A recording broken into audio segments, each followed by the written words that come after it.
Hello dear students, welcome in chemistry classes. In last class we are discuss redox reactions in which we are study oxidation numbers, balancing of oxidation number methods and half reaction methods. Now we are take a new topics today, resonance. Very important topics for you. Resonance.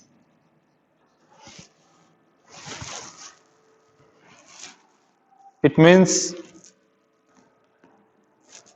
any molecules does not represent all properties by a single structures. किसी भी molecule की जो all properties हैं, physical या chemical properties जो हैं, वो एक सिंगल स्ट्रक्चर के द्वारा हम रिप्रेजेंट नहीं कर सकते. We can not explain all properties by a single structures. So a new concept and given by Heisenberg. Very important name, Heisenberg. Scientist name क्या है? हाइजेनबर्ग. हाइजेनबर्ग ने अनसर्टेनिटी प्रिंसिपल्स दिया था. This principle based on quantum mechanics. According to quantum mechanics, all energies are observed by any objects by photons, right? That Heisenberg ने resonance concept दिया. अपने chemistry में इससे ज्यादा नहीं है, ये फिजिक्स से रिलेटेड पॉइंट्स हैं, बट आपको ध्यान रखना है कि रेजोनेंस कंसेप्ट किस पर, क्या इसका बेस है कि कोई भी मॉलिक्यूल है उसकी ऑल प्रॉपर्टी को रिप्रेजेंट करने के लिए we are formed many structures, right? तो ध्यान से देखिए, जैसे मैंने आपके सामने लिखा O3, क्या नाम है इसका? Ozone, right? अब इसका सेंट्रल एटम भी ऑक्सीजन है और इससे 2 ऑक्सीजन एटम आर बॉन्डेड. अब आप क्या देख रहे हो कि जैसे ये O1, ये O2 और ये O3, O1 और O2 के बीच में डबल बॉन्डेड है और O2 और O3 के बीच में क्या है? सिंगल बॉन्डेड है. But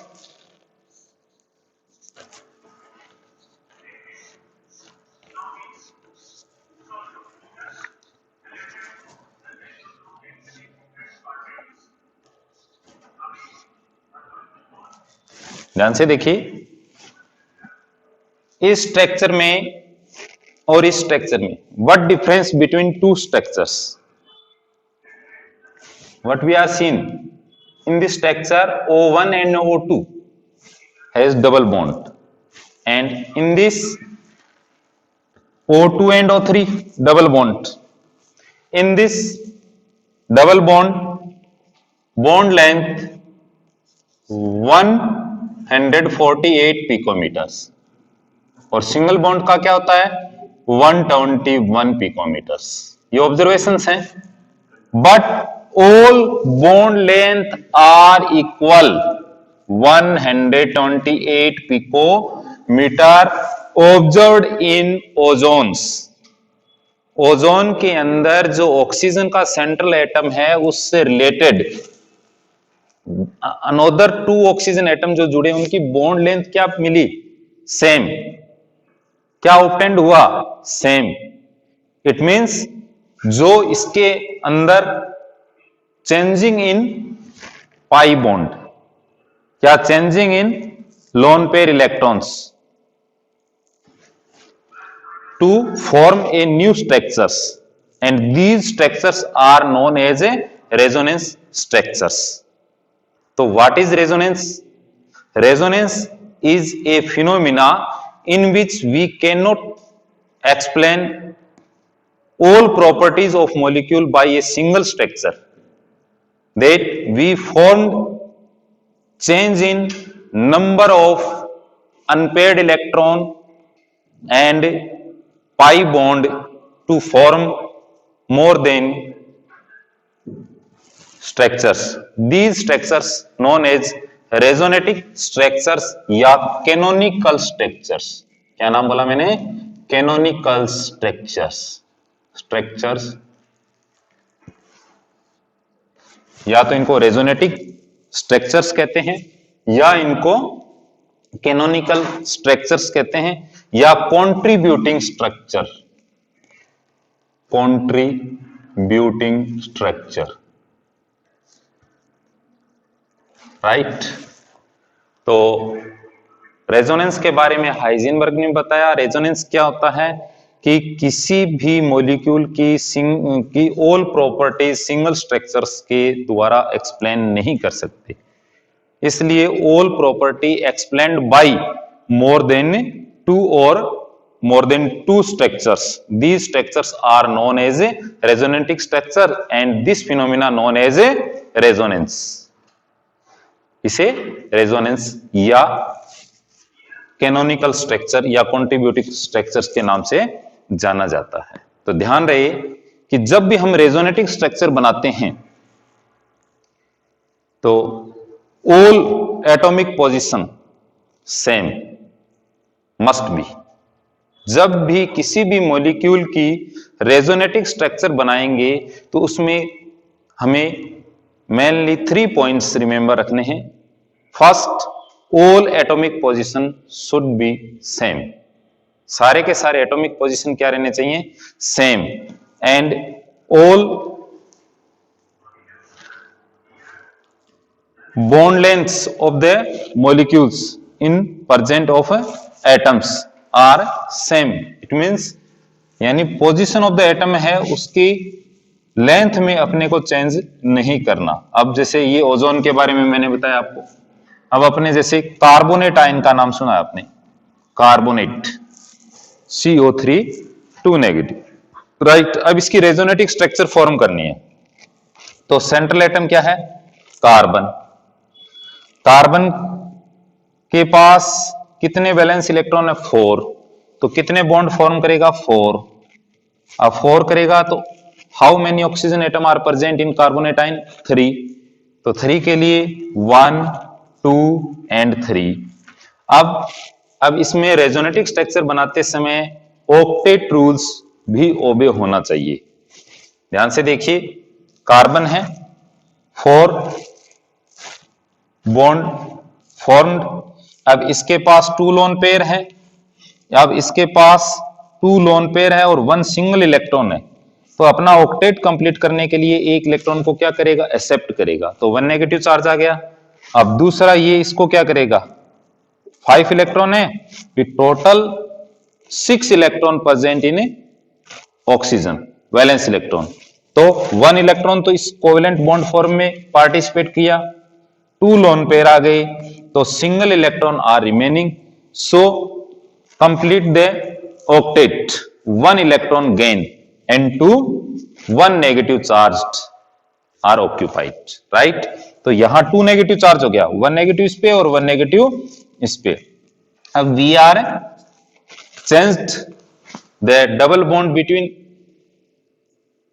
oxygen and carbon, 1 O1 and carbon. अब सेकंड में चेंज करेंगे तो इसका जब भी स्ट्रक्चर बनाएंगे तो यहां सिंगल बॉन्ड आ जाएगा, यहां डबल बॉन्ड आ जाएगा, यानी change of the position of the pi bond. यानी ये जो सिग्मा बॉन्ड है इसकी पोजीशन चेंज नहीं होगी, क्योंकि इसकी चेंज होती है एटॉमिक पोजीशन क्या हो जाएगी? चेंज। तो इसमें ये चेंज नहीं होगा। अब इसमें दिखा देते हैं। तो number of unpaired electron are equal in each structures. इसमें भी देखिए कितना है? 6 भी 3 + 3, यहां पे भी 3 + 3। अब इसमें चेंज करते हैं,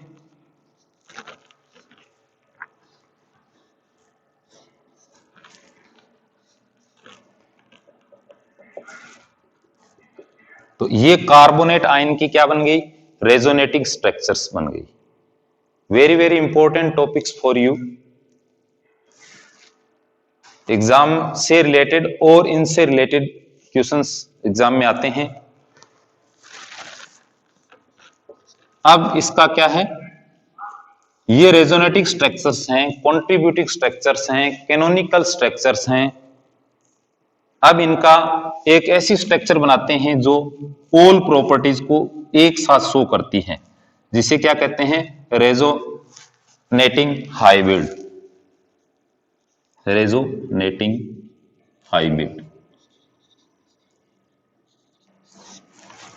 रेजोनेटिंग हाइब्रिड। ठीक है, तो ये कार्बोनेट आयन की क्या होगी, रेजोनेटिंग स्ट्रक्चर्स होगी। अब इसी टाइप से सल्फेट आयन लेते हैं।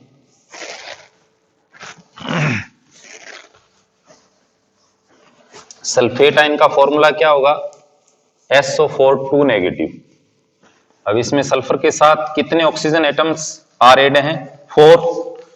तो सिग्मा बॉन्ड तो निश्चित रूप से कितने होंगे, 4। अब total valence electron present in central atom 6।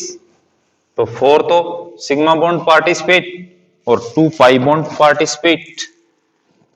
तो सल्फेट आयन SO4 2 नेगेटिव।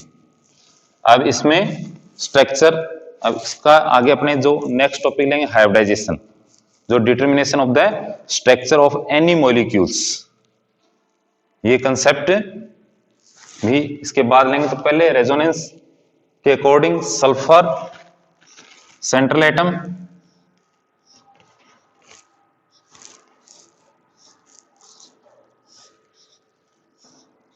अब ऑक्सीजन के पास 5 इलेक्ट्रॉन, 1 इलेक्ट्रॉन गेन, सो 1 नेगेटिव चार्ज। तो ये क्या हो गया, SO4 2 नेगेटिव चार्ज आ गया। अब 1 इलेक्ट्रॉन, यहां 6 ऑक्टेट कंप्लीट हो रहा है, तो 2 नेगेटिव चार्ज। अब इसकी रेजोनेटिक स्ट्रक्चर बनाएंगे। Draw the double headed arrow between 2 resonating structures. तो अब यहां पे सिंगल आ जाएगा, यहां पे सिंगल आ जाएगा, यहां पे डबल, यहां पे डबल, राइट। रोटेट करते रहेंगे जब तक ये स्ट्रक्चर सेम नहीं आती, फिर आगे सेम।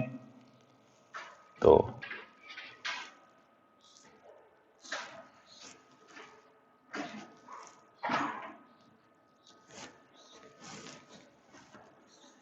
अब लोन पेयर,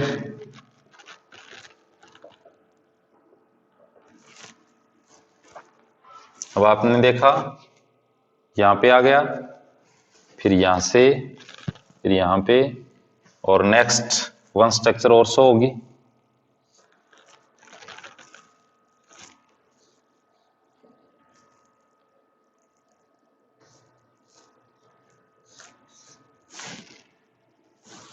ये तो सेम आ रहा है,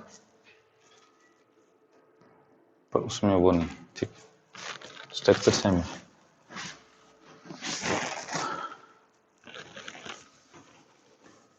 तो इस टाइप से ये जो स्ट्रक्चर्स फॉर्म हो रही हैं, इनको क्या कहते हैं, रेजोनेटिंग स्ट्रक्चर्स या canonical structures, contributing structures.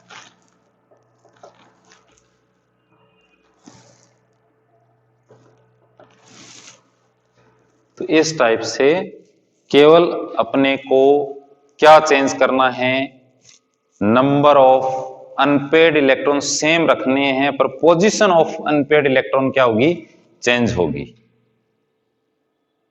Atomic position same रखनी है, पाई बॉन्ड को क्या करना है, चेंज करना है। तो उनको रोटेट करते हुए जो भी स्ट्रक्चर फॉर्म होगी, उन्हें क्या कहते हैं, रेजोनेटिंग स्ट्रक्चर्स के नाम से जाना जाता है।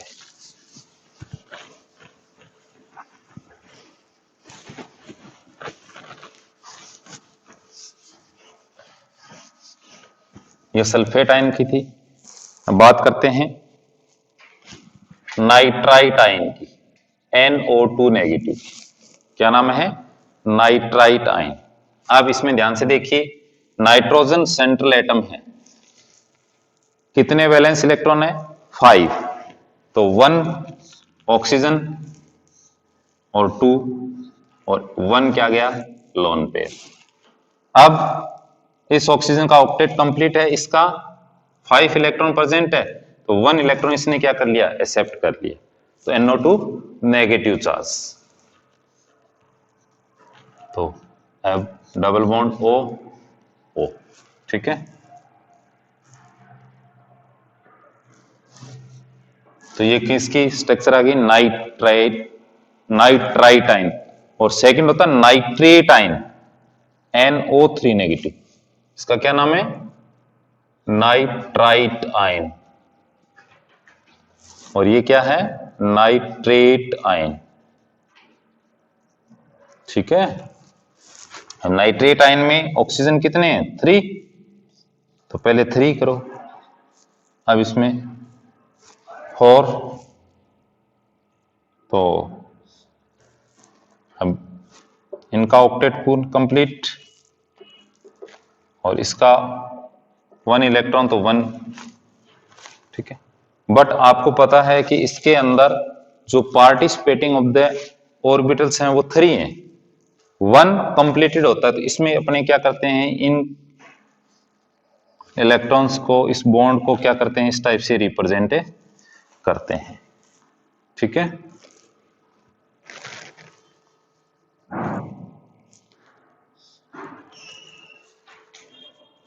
अब चेंज करते रहेंगे डबल बॉन्ड की पोजीशन, डबल बॉन्ड यहां पे आ जाएगा,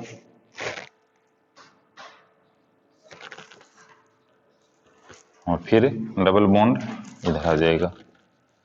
तो आगे से आगे इनकी जो पोजीशन चेंज करेंगे, किसकी, पाई बॉन्ड की या अनपेयर्ड इलेक्ट्रॉन्स की, उससे जो फॉर्म होगी स्ट्रक्चर, उसको क्या कहेंगे, कैनोनिकल स्ट्रक्चर या रेजोनेटिंग स्ट्रक्चर्स। तो इस टाइप से नाइट्रेट आयन की, नाइट्रेट आयन की पहले मैंने आपको बताया था कि ऑक्टेट कंप्लीट करने के लिए जो इलेक्ट्रॉन गेन करते हैं, उसके कारण उस आयंस पे, उस मॉलिक्यूल्स पे क्या जाता है, चार्ज आ जाता है। तो इस टाइप से रेजोनेटिक स्ट्रक्चर को फॉर्म्स करते हैं। फिर नेक्स्ट बॉन्डिंग के अंदर वेस्पर प्रिंसिपल्स के बारे में स्टडी करते हैं। तो ये रेजोनेंस से रिलेटेड कुछ पॉइंट्स थे जो मैंने आपके सामने एक्सप्लेन किए। अब नेक्स्ट टॉपिक है अपना valence shell electron pair repulsion theory, very very important. Valence shell pair repulsion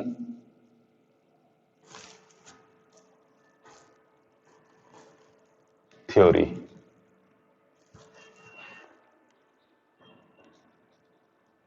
ध्यान से देखिए मैंने क्या लिखा है, इलेक्ट्रॉन पेयर, पेयर किसका है, इलेक्ट्रॉन का, तो VSEPR वेस्पर थ्योरी, ठीक है, valence shell electron pair repulsion theory. तो इन 1927 में सबसे पहले इसको सिज्विक एंड पोवेल के द्वारा बताया गया।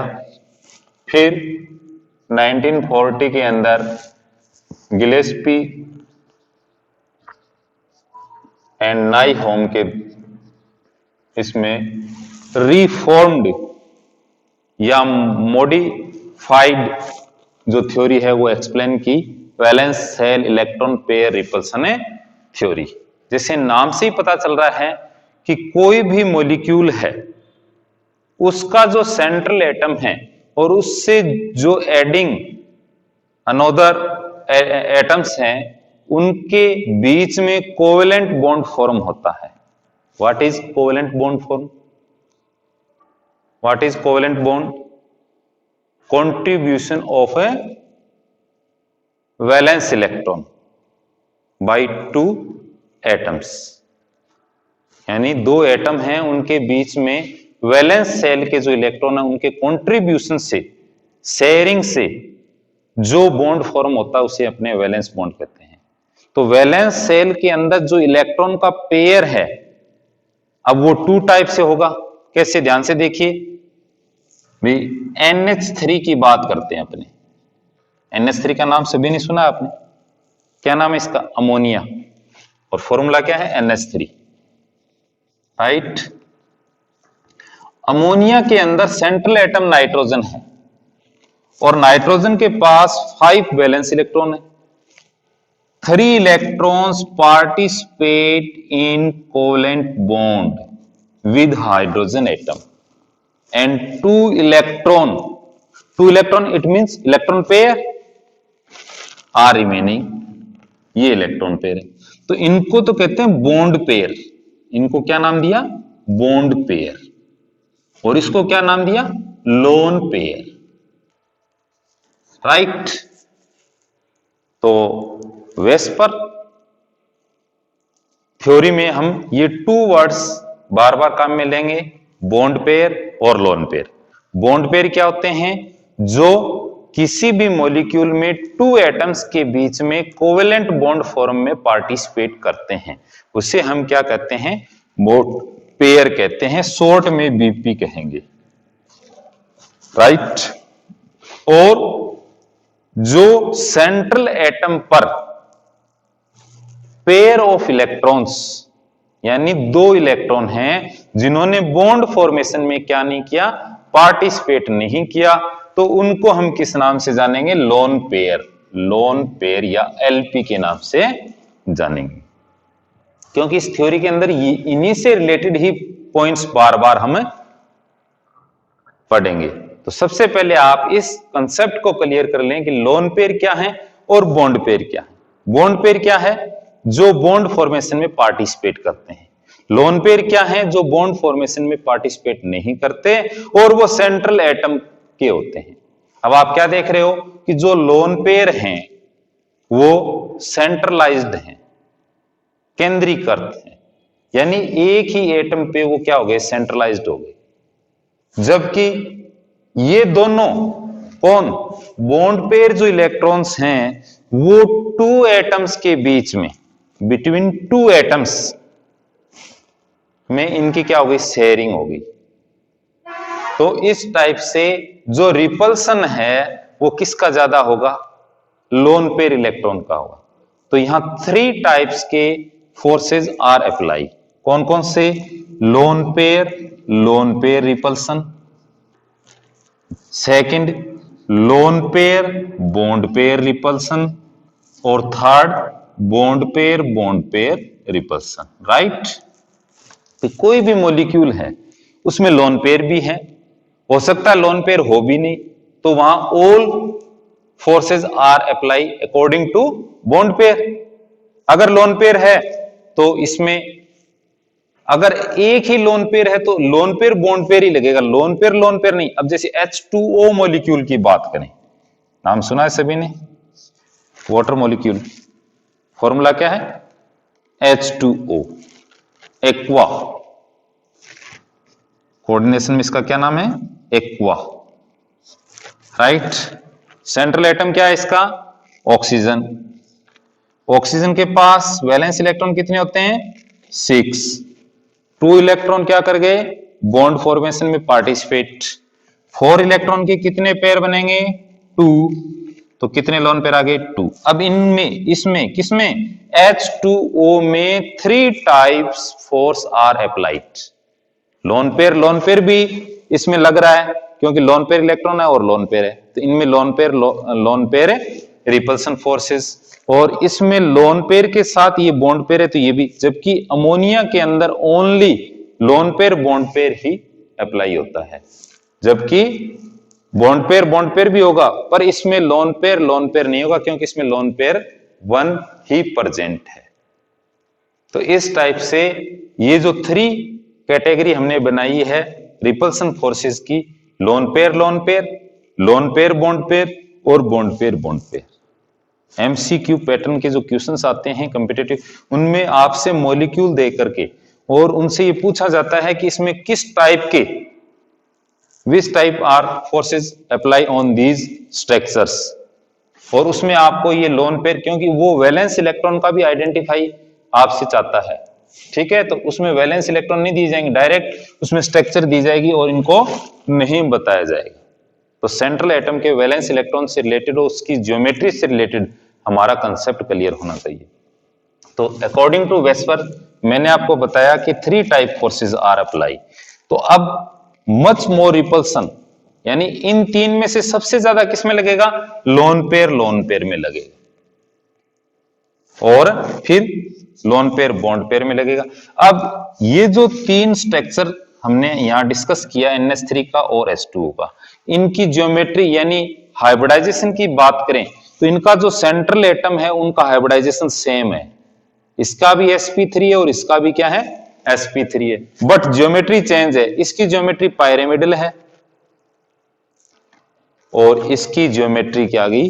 वी शेप या बेंट, बेंट। तो सेम हाइब्रिडाइजेशन होते हुए भी इनकी ज्योमेट्री चेंज, ऐसा अकॉर्डिंग टू वेस्पर्स प्रिंसिपल्स। हमारे यहां क्या लग रहा है? टू लोन पेयर होने से इनमें जो शेप है वो क्या होगी? चेंज होगी। तो ये वेस्पर सिद्धांत में जो रिपल्सन का according to lone pair and bond pair में लोन पेयर रिपल्सन ज्यादा होगा, फिर लोन पेयर बॉन्ड पेयर, और फिर बॉन्ड पेयर, और इसके कारण मॉलिक्यूल की ज्योमेट्री क्या हो जाती है? डिफरेंट हो जाती है। तो इससे रिलेटेड एनसीईआरटी के इन टेक्स्ट क्वेश्चंस और एक्सरसाइज दी गई है, आप उनको अच्छी तरह से पढ़ें। नेक्स्ट क्लास में अपने हाइब्रिडाइजेशन का टॉपिक लेंगे तो इसी से रिलेटेड है और एक्सप्लेन करेगा इस प्रिंसिपल्स को। तो मिलते हैं नेक्स्ट क्लास में। Thank you very much, keep enjoy with your study.